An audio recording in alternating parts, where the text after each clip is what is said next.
कुछ लोग सलीबी जंगों के मौका पर ईसाइयों ने मिलकर मीटिंग की कि अब मुसलमानों से किस तरह जान छुड़ाएं। उन्होंने कहा अगर इन्हें मारोगे ये मर के भी जी उठते हैं,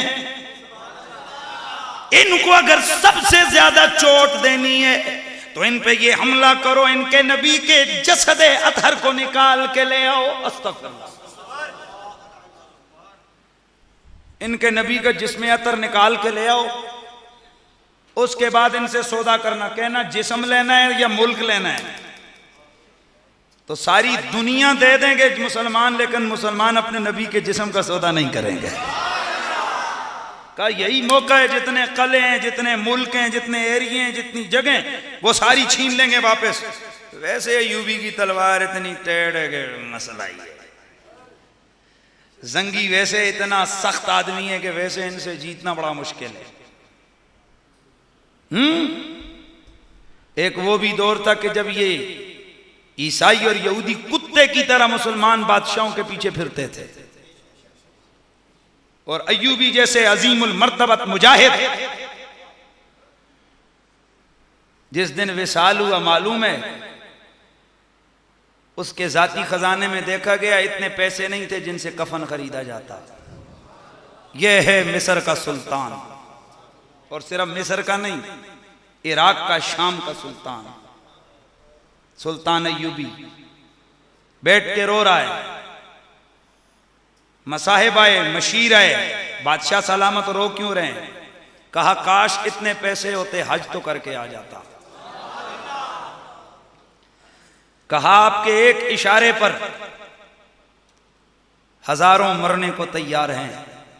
बादशाह सलामत, सिपा आपकी है, घोड़े आपके हैं, ऊंट आपके हैं, मुल्क आपका है, आपके पास नहीं। फरमाया ये मेरा नहीं है, अल मुल्क लिल्लाह वल अम्र लिल्लाह, ये हुकूमत भी रब की है, ये मुल्क भी रब का है। मेरे पास तो जो मेरी तनख्वाह के पैसे बनते थे वो हैं, वो इतने नहीं है कि मैं हज करके वापस आऊं। कुछ दोस्तों ने मिल मिलाकर कहा अगर आपको इतनी ख्वाहिश है तो ये लीजिए, हम आपका हज का खर्चा उठाते हैं। मुसलमानों का बादशाह सुल्तान वक्त सुल्तान सलाहुद्दीन अय्यूबी जा रहा है, अपने पास हज करने के लिए पैसे नहीं है। ये बादशाह होते थे, इसलिए वो सलाहुद्दीन होते थे, वो जरदारी नहीं होते थे। हाँ? वो जर के गुलाम नहीं होते थे, वो मोहम्मद के गुलाम होते थे। बेड़ा गर्क सत्यानाश। अल्लाह ही हमारे वतन को सलामत रखे। चूंकि मैं सियासी बंदा हूं नहीं हूं तो मैं कट भी ना है डी गल कोई नहीं। हाँ, मैं सीधी सीधी गल ते मेरे रसूल की नामूस पे उंगलियां उठी, इनको नानी याद आ गई। वो तो अल्लाह आजमतें अता करे हाई कोर्ट के जज को, उसने फैसला दिया कि फेसबुक को बंद करो। 2 दिन बंद हुई, यहूदियों की बूथे खिल गए हैं। लेकिन इस जरदारी की वो वजीरों की फौज जफर मौज, ये बड़े बड़े बूथों वाले जो जब असेंबली में खड़े होते हैं तो ऐसे बक बक हो रही होती है कि बंदा समझता है कि बस इनसे बड़ा है कोई नहीं।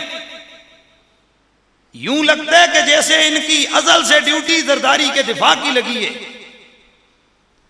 हमें नहीं तकलीफ है जो जिसका दिफा करता है करे, लेकिन मैं इतना दिल जलता है कि ये वजीर खजीर जितना इन्होंने जरदारी के दिफा में जुबान खोली, अगर उसका चौथा हिस्सा मेरे मुस्तफा की अजमत पे अगर ये जुबान खोलते तो मैं कहता हूं पूरा मुल्क एक लावा, आग का लावा बन जाता, आग बन जाता, और जुर्रत ना होती दुनिया के किसी काफिर को।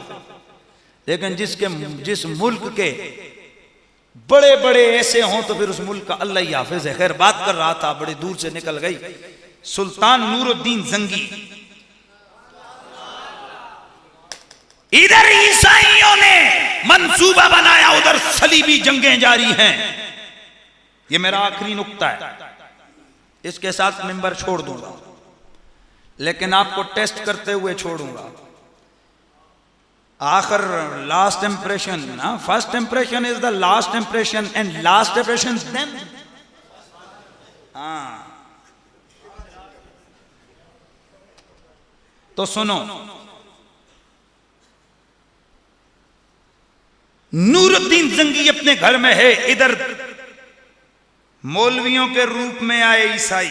तवज्जो है,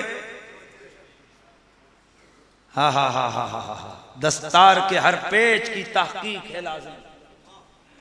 हर साहिबे दस्तार मुअज़्ज़ज़ नहीं होता। जो रत्ती पीली पगड़ी पहन के आ जाए उसी को मुसल्ले पे मत खड़ा करो। जो आकर बार बोर्ड लगा ले आस्ताना आलिया फलाना फलाना चालिया मकालिया धकालिया ढकालिया फलानिया, उसके साथ सामने जाकर जानू मत दे तलम्मुस किया करो, मत उधर घुटने टेका करो। और जहां जो कोई कब्र नजर आई, जो कोई झंडा नजर आया, वहां पर जाके देगे देना मत शुरू कर दिया करो। और जहां चीज किसी ने कोई थोड़ा सा दो चार वैसे ही मन घड़त किस्से सुनाए, उधर मत अपनी उम्मीदों का मरकज उसे बना लिया करो। हर एरे गेरे नत्थू गेरे चरसी भंगी लुच्चे लफंगों को पीर मत बनाओ।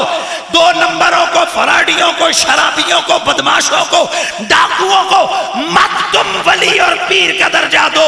अल्लाह का वली वो होता है जिसके चेहरे पे देखो तो खुदा याद आ जाता है, जिसकी महफिल से उठ के जाओ तो अल्लाह के दीन की लगन और आखिरत का खौफ और फिक्र लाहक हो जाती है। इसलिए सुनने वालों गौर से सुनना, जो जुमला कहने लगा हूं। अल्लाह अकबर। अच्छी दाढ़ियां, पगड़ियां, तस्बीहां सरकार के रोज़े अतर के करीब एक जगह पर कायम किया, मंसूबा बना कि सुरंग लगाओ और नबी के जिस्म को निकाल के ले जाओ। तवज्जो है, कितनी सदी में, कितनी सदी में? 7वीं सदी। हाँ,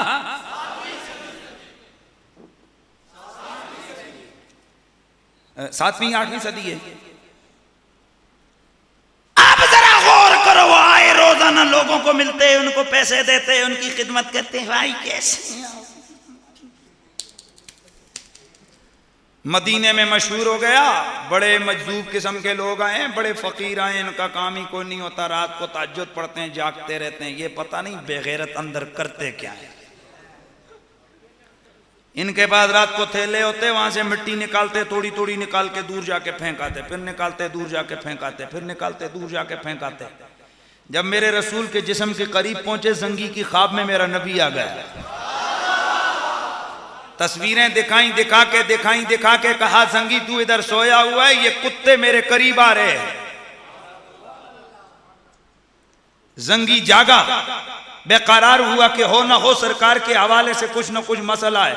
अपने कुछ दस्तों को लेकर ये उड़ता हुआ मदीने पहुंचा। उधर आया, सोचा अब क्या करूं, कैसे, सब कुछ देखा, हालात नॉर्मल है, सब कुछ उसी तरह है। लेकिन ख्वाब का मामला था, कोई ख्वाब झूठा नहीं, क्योंकि नबी ने फरमाया, मन रआनी फिल मनाम में फसयरानी फिल यक़ज़ा, मन रआनी फिल मनाम में फ़क़द रआनी इन्न शैतान ला यतमत्तलु बी, मन रआनी फ़क़द रअल हक़्क़ा। बुखारी की रिवायत है, मुस्तफ़ा फरमाते हैं, जिसने मुझे ख्वाब में देखा उसने हक मुझ ही को देखा, क्योंकि शैतान मेरी शक्ल में नहीं आ सकता, शैतान मेरी सूरत नहीं बना सकता। जिसने मुझे देखा उसने मुझ ही को देख लिया है। तो गौर करना, गौर करना। आ गया जंगी, सोच में पड़ गया, अब क्या करूं?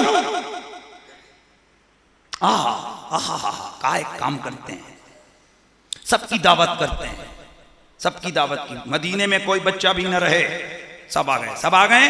बोला सब आ गए। इनमें तो कोई नहीं। बुलाया गवर्नर मदीने, सब आ गए? बोला सब। कहा नहीं, कुछ फकीर किस्म के लोग रहते हैं, लेकिन वो अलग थलग अपने कमरे में पड़े रहते हैं, अल्लाह अल्लाह लोग हैं, उनका उनको भी बुलाओ। जब उन्हें बुलाया गया, देखा, कहा ये तो वही खबीस हैं जिनकी तस्वीरें, जिनकी सूरतें सरकार ने दिखाई। गिरफ्तार किया, कहा जाओ छापा मारो। जाके छापा मारा, घर में कुछ भी नहीं निकला। मुसल्ला उठाया, नीचे से सुरंग जा रही है। समझ गया। अब तवज्जो करना, नूरुद्दीन जंगी ने दाएं बाएं शीशा पिघलाकर उसने डाला, ताकि कभी को कुत्ता अपना ये मकसद लेके फिर ना आ सके। अब जरा सुन, वो जो गए थे कौन थे? यहूदी ईसाई, यहूदी ईसाई, यहूदी ईसाई। गए कब थे?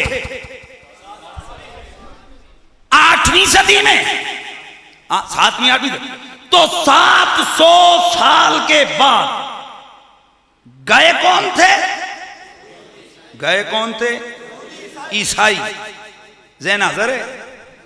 तो मुल्ला ने क्या लिखा कि नबी मर के मट्टी में मिल गया। तो गौर करना, जुमला अर्ज करने लगा हूं, दलील देने लगा हूं, ज़हन हाजिर नहीं रखोगे तो मेरा ये टाइम जाया हो जाएगा। गौर करना, ये 8वीं सदी में आए। क्यों आए? कि नबी का जिस्म निकाल के लेके जाएंगे। इसका मतलब है यहूदी होकर भी इनका नजरिया ये था कि है तो मोहम्मद मदीने में, पर जिस्म उसका सलामत है।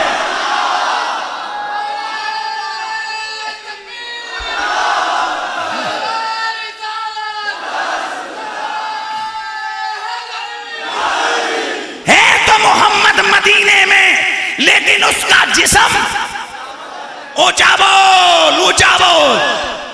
और मैंने कहा फिर इन मौलवियों से तो वो यहूदी ठीक है, और ये कलमा पढ़ के नहीं माने, वो यहूदी होकर मान गए कि मोहम्मद है मदीने में जिंदा। बोल मन सद्दका